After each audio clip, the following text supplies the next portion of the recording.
오늘 진짜 전략 GFM 투자연구소의 이진우 소장과 함께하겠습니다. 어서 오세요. 네, 안녕하세요. 네, 일단 글로벌 증시의 동향을 좀 살펴봐야 되겠습니다. 네. 그래도 사상 최고가 부근에서 움직이고 있는 글로벌 네. 증시의 동향이지만 변이 코로나19 바이러스가 출현을 하고 또 더욱더 강력한 변이 코로나19가 발견됐다라는 소식이 전해지고 있으면서 투자 심리에는 약간은 악재가 되고 있는 상황인데 글로벌 증시 어떻게 평가하세요? 네, 뭐 이런저런 코로나 관련해서는 유럽이나 미국이나 뭐 우리도 마찬가지입니다만 갈수록 조금 지난 여름보다 더 안 좋은 소식이 들립니다만 아직까지는 여전히 돈의 힘 그리고 결국은 좋아지지 않겠는가 하는 시장의 그 기대감이 이렇게 시장을 현 수준에서 유지하는 모습입니다. 지금 눈으로 보시면 그냥 느낌이 오는데요. 독일 한번 보시죠. 네. 독일 같은 경우에 독일 닥스 30 같은 경우에는 물론 이렇게 지난 2월 고점 즉 팬데믹 본격화되기 이전 레벨을 아직까지 온전히 회복은 못했습니다만 이 끝부분 보시면은 자 이때가 이제 영국에서 새롭게 막 말씀하신 그 신종 또는 변종 바이러스가 그래서 뭐 갭다운도 나오고 했습니다만 또 이틀 또 이렇게 반등이 나오고 있어서 현 레벨에서 크게 밀리지도 않는 상황이죠. 당사국인 영국 같은 경우는 네. 여기서 이렇게 모처럼 또 피보나치를 끄은 것은 이런 의미에서 말씀을 드리는 겁니다. 네. 즉 이렇게 보시면은 코로나로 인해서 급락했던 이 낙폭의 61.8%에 오니까 이 지수가 좀 힘겨워하는 모습이잖아요.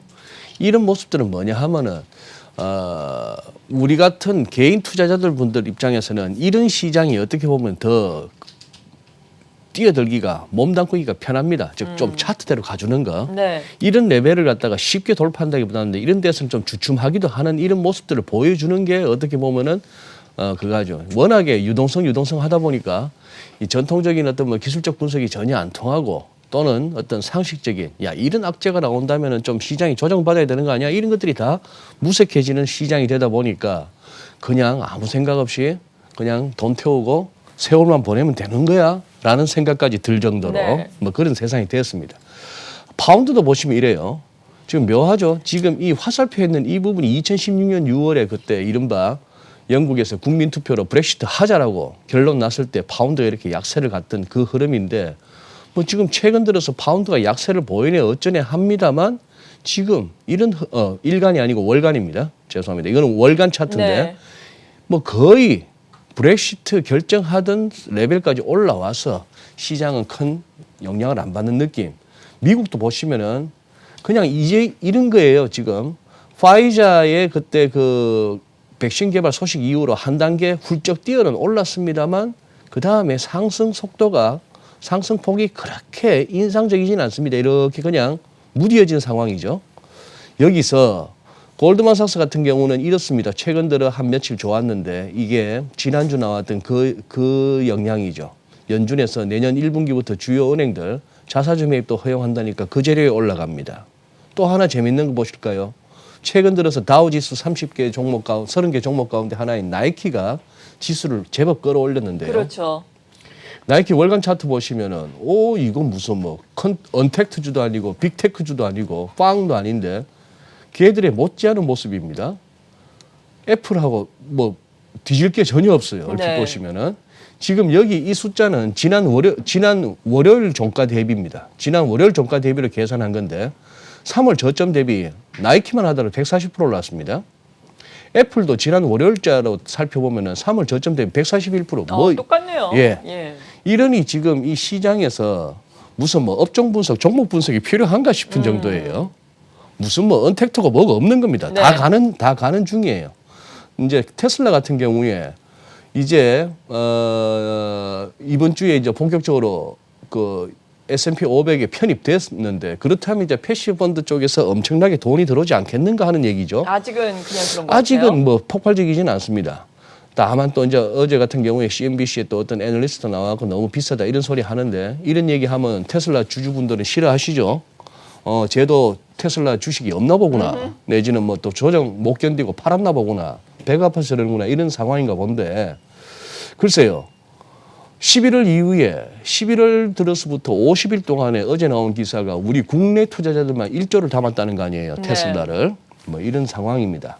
근데 저는 뭐 이렇게 뭐 자꾸 회자되는 얘기가 골드만삭스는 780불 얘기하고 JP 모건은 90불을 얘기하는 둘 다 쟁쟁한 월가에서 알아주는 IB들인데 그래서 단순하게 두 개 더해서 한번 나눠봤더만 435불 뭐 이런 식의 숫자가 나오는데 지금은 700불 넘자고 하는 그런 상황.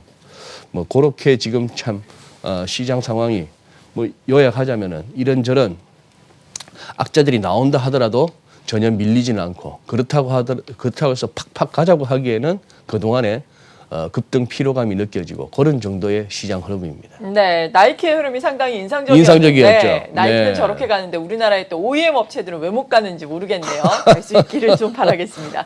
그리고 어제 앞서 말씀드린 것처럼 얼마 전에 타결된 경기 부양책과 관련해서 트럼프 미국 대통령이 장 마감 이후에 또 한마디를 했어요. 네. 개인들에게 현금 지원액을 뭐 600달러가 아니라 2,000달러까지 늘려야 한다 이런 이야기를 했는데 여기에 대해서는 어떻게 보셨어요? 네.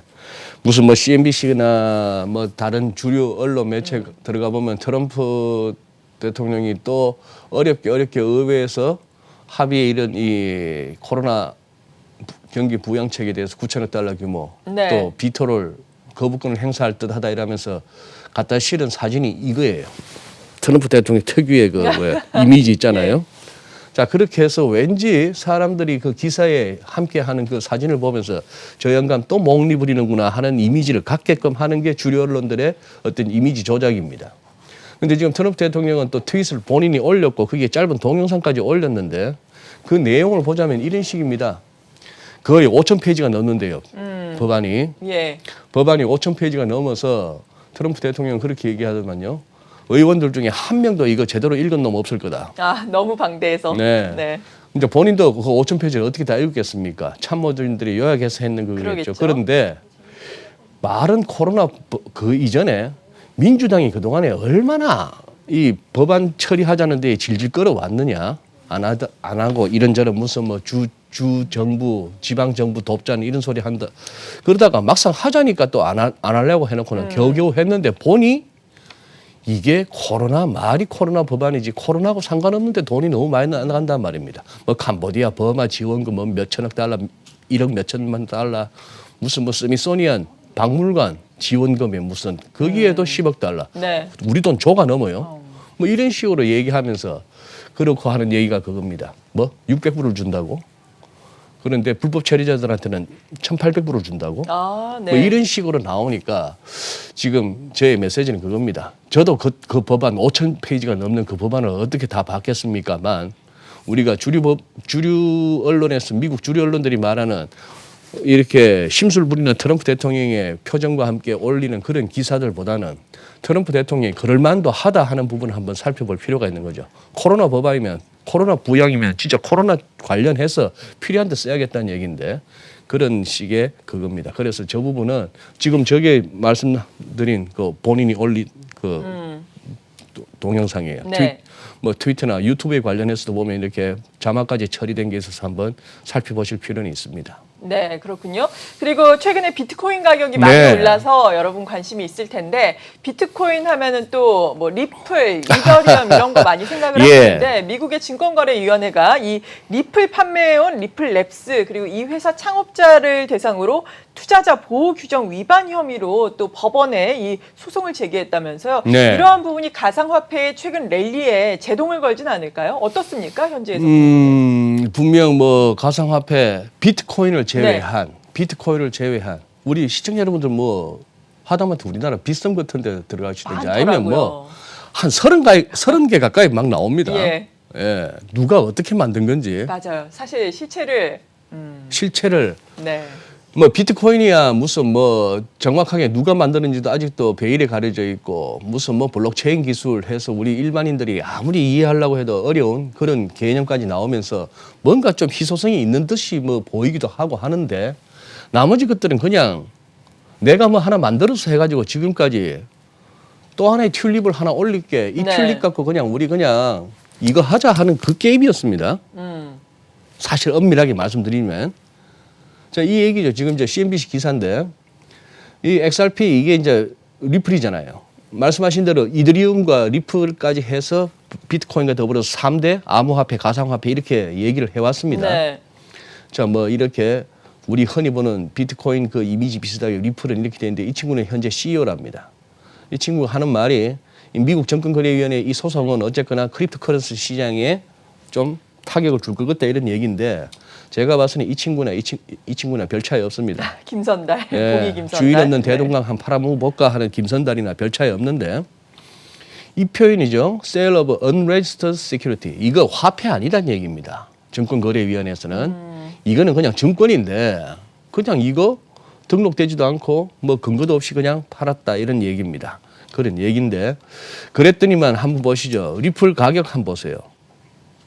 지금 2017, 2018년 그때 뭐 비트코인 열풍 한참 불 때 아, 이것도 월봉인가요? 이 월봉입니다. 예. 월봉인데 야가 뭐 3달러 얼마까지 했다가 뭔지도 모르는 이게 3달러 얼마 월의 했다가 지금 변동성이 어마어마하네요. 어마어마하죠. 지금 뭐 33센트 이러고 있는 중입니다. 네. 최근 이게 지금 요게 벌써 한 25% 30% 빠졌다는 얘기죠. 하루 사이에. 이더리움도 한번 보세요. 뭐 1,400불을 슬쩍 넘어갔던 얘가 지금 뭐 100불 근처 갔다가 지금 최근 또 다시 이 암호화폐 열풍에 600불 회복한 네. 이런 지금 게임을 하고 있는 중입니다. 자, 비트코인 이 상황이죠. 비트코인은 2017년, 2018년 고점 훨씬 넘어섰습니다. 지금 이 그림들을 보니까 소위 말하는 이더리움이나 리플 3대 암호화 크립토 커런시에 들어간다는 얘들 차트 보다가 얘를 보니까 클래스가 다릅니다. 그죠? 그러네요. 클래스가 다른데 이것도 한번 보시죠. 지난주 이렇게 말씀드렸던 뭐 폴 튜드 존스나 스탠리 드러큰 밀러 이런 선수들이 이름만 들었을 때도 어마무시한 이 전설적인 헤지펀드들이 기관들이 비트코인 시장에 뛰어들었다 이런 얘기였는데 요 차트만 보시면 요 최근 한 달 흐름이에요. 최근 한 달 흐름인데 하다못해 12월 중순 무렵에 이 무렵에 그냥 이 친구들이 돈 좀 태웠다가 기사 띄우고 네. 또 기사에서 이런 선수들도 들어왔어요라고 하니까 또 뭐예요? 훌쩍 뛰었습니다. 이것만 해도 20, 30%예요. 그렇죠. 한 1, 2주 사이에 20, 30%짜리 그러니까요. 게임입니다. 그러니 한번 이런 관점에서 한번 살펴보실 필요가 있는 거죠. 리플하고 비트코인하고 큰 차이가 뭐지? 너 아직도 비트코인 모르는구나 하시는 분들 계실 것 같은데 저는 아직까지 비트코인하고 리플하고 본질적인 차이는 잘 모르겠습니다. 네. 그리고 궁극적으로 가서 이거는 그거예요. 정치하는 사람들, 이 세상을 뭐 지배하겠다는 사람들의 마음인 거예요. 이걸 돈으로 인정해 줄지 안 해줄지는 그 사람들 마음인 거예요. 그건 또 예. 네, 그건 있어서 뭐 한마디로 그거죠. 비트코인이나 나이키나 별 차이 없습니다. 지금은. 네, 급등하는 측면에서는 네. 네, 이유를 잘 모르겠고. 네, 그리고 우리 시장 뭐 단기적으로 급등을 했습니다. 계속해서 고점 부근에서 움직이고 있는 우리 시장인데 앞으로 지금 오늘까지 합쳐서 단 4거래일밖에 올해 거래일이 또 남지 않았어요. 올해는 어떨까요? 어떻게 마무리가 될 것으로 예상하세요? 예. 이런 상상을 네. 한번 해봤습니다. 지금 뭐 제대로 된 분석, 뭐 밸류에이션 이런 거 안 통하는 장인 건 우리 다 예. 아시잖아요. 코스피도 다우나 별 차이 없습니다. 뭐 10월 말 11월 초에 이렇게 변곡을 맞이해서 쭉 이렇게 당겼는데 지금 이 부분 보시면은 한 2주 정도 그냥 이렇게 횡보라고 볼 수 있는 거죠. 네. 2780이 조금 버거운 2800 돌파에 앞서서 이렇게 힘이 딸리는데 그냥 이렇게 한번 보실까요? 그냥 이 무렵 말입니다. 언젠가요? IMF 오기 전에 IMF 외환위기 오기 전에 1000포인트 위에서 이렇게 하다가 IMF 두드리 맞아서 277 가고 그 다음에 그때 무슨 바이코리아 하다가 그 다음에 닷컴 버블 두드리 맞았다가 했던 이 기간을 이렇게 보니까 이 가운데 중심선이 700포인트더라고요. 그러고 나서 또 이렇게 이 구간을 한번 생각해 보니까 네. 이 구간을 금융위기도 겪었고 박스피도 겪었고 뭐 이렇게 했는데 대충 이 박스에 보니까 중심선은 또 1700 어라운드라고요. 아, 네. 우리 이때 1800포인트라는 얘기가 굉장히 귀에 자주 들렸던 시기 아닙니까? 1700. 그래서 뭐 이렇게 한번 생각해 보시죠. 뭐 팬데믹 이후로는 그러면 또 하나 이렇게 향후 한 뭐 10년 정도 장 그냥 단순하게 단순 무식하게 한번 적용해 보는 겁니다. 한 2700포인트 중심. 그렇게 된다면 좋겠네요. 2700포인트 중심으로 등락인 것이죠. 예.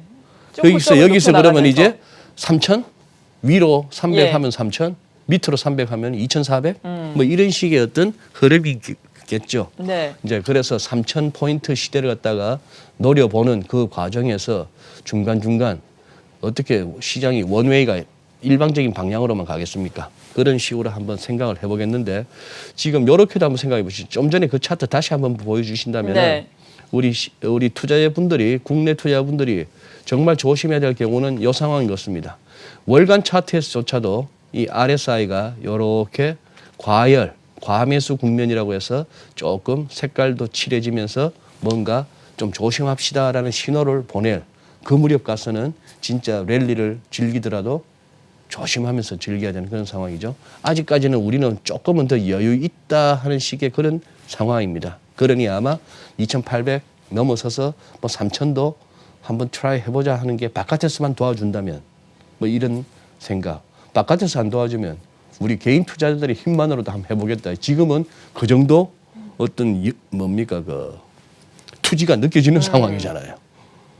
밀리기만 해라 하는 분들이 네, 주변에 맞아요. 얼마나 많습니까? 개인 투자자들을 예, 중심으로. 밀리기만 해봐라 얼마나 그런 상황이라서 이제 급락은 없을 것이다라고 이제 다들 뭐 생각하는 그런 상황인데 이런 어떤 믿음이 너무 시장에 확산돼서 너도 나도 다 그런 소리 할 때는 사실 그때가 제일 좀 위험합니다만 아직은 미국이나 서울에서나 할 것 없이 이거 과열하냐 버블하냐 이런 소리를 입에 담는 사람들이 있다는 게 네. 주식하시는 분들한테는 오히려 위안이 될 겁니다. 외환 시장은 어떻게 전망하시는지 궁금하거든요. 달러 약세가 지금 진행이 되고 있는데 달러화에 대한 원화 환율은 지금 또 오르고 있어요. 네. 1,100원대를 깨고 내려갔었는데 1,110원대까지 어제 장중에는 터치를 했더라고요. 네. 이 부분은 어떻게 해석을 해야 될까요? 예, 뭐 이래저래 진짜 전략 시간에서는 금년에 마지막 뵙는 것 같아 갖고 이제 자꾸 큰 그림을 한번 가져와 보겠는데, 좋죠. 네, 우선 뭐 달러원도 이 상황입니다. 여기 1,296원 3월 19일 날 그때 1,300원 넘나 하던 이 상황에서 210원, 201, 20원 정도, 200원 넘게 빠졌던 장입니다. 200원 넘게 빠진 장에서 그냥 상식적으로 드리는 말씀이죠. 여기서 뭐 바깥에서 월가에서 아주 과격하게 달러 약세를 전망하는 사람들이 앞으로 20%, 30% 더 빠져요. 그럼 1,080에서 20%, 30% 더 빠지면 우리 800원대 가자는 얘기입니다. 네. 지금 좀 아니잖아요. 당장 생각해도. 그렇죠. 갈 때 가더라도 너무 그렇게 가파르죠. 예, 그런 상황입니다. 일단 이렇게 현재 1,080원 레벨 찍고 나니까 돌았습니다. 1,100원 깨질 겁니다. 90원대나 80원대 발은 담글 겁니다. 조금 과하게 가면 1,060원도 갈지는 모르겠습니다. 기술적으로 눈에 보이는 전저점은 1,050원 근처입니다만 일단 1,080에서 돌았고요. 돌았으면 이제 1,120에서 1,140 구간이 또 굉장히 버겁겠는데 내년 한 해는 또 이렇게도 보실 수 있는 거죠. 자, 이 선을 갖다가 지금 당장 깰 수 있느냐는 얘기입니다. 이 우상향하는 이 선요. 두 개의 큰 선이 수렴하잖아요. 고점끼리 연결한 선, 저점끼리 네. 연결한 선. 이것도 사실 보면 얼마나 우리가 깜짝 놀라면서 쉽게 속을 수 있었던 한 3, 4개월에 걸쳐서 이 선을 올라섰단 말입니다. 2,000원하고 2009년 초에 그때 1297원 그 레벨까지도 올라선 이게 한 3, 4개월 머물러서 이제 진짜 환율이 위로 튀나 했는데 다시 들어왔고요. 지금 12월 월간 차트 확대한 부분 보시면 아래 꼬리가 확 달리죠. 아래 꼬리가 확 달리고 몸통이 거의 없는 이런 캔들이 나오고 있는 상황입니다.